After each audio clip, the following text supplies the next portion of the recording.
રજા મંજૂર કરાવી વિદેશમાં રહેતા અને રજા પૂર્ણ થયા પછી પણ વિદેશથી પરત નહીં આવેલા શિક્ષકોનું કૌભાંડ ઝડપાયા બાદ હવે અમદાવાદ કોર્પોરેશન પણ એક્શનમાં આવ્યું છે।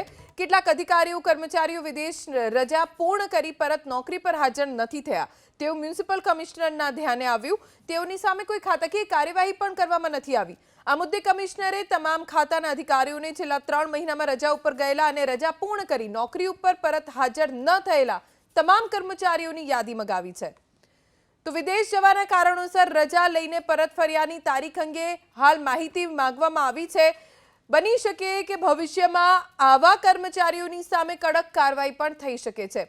વિદેશમાં જવા કયા અધિકારીએ મંજૂરી આપી તે અંગે પણ હવે નોંધ લખવાની રહેશે। કોર્પોરેશને પણ વિદેશ ગયેલા અધિકારીઓની યાદી મંગાવીને આવા અધિકારીઓને તેમની સામે કાર્યવાહી કરવા માટે હવે તૈયારી કરી હોય તેવું લાગી રહ્યું છે, કેમ કે કોર્પોરેશનના કમિશનરે હાલ આવા તમામ કર્મચારીઓની યાદી મંગાવી છે કે જેમણે વિદેશ જવા માટે રજા લીધી હોય અને 6 મહિના થઈ ગયા હોય છતાં પરત ન ફર્યા હોય, રજા પૂરી થઈ ગઈ હોય છતાં પણ પરત ન ફર્યા હોય અને વિદેશમાં જ હોય તેવા કર્મચારીઓની વિગતો મંગાવીને હાલ તેમની સામે પગલાં લેવાની તૈયારી થઈ રહી છે।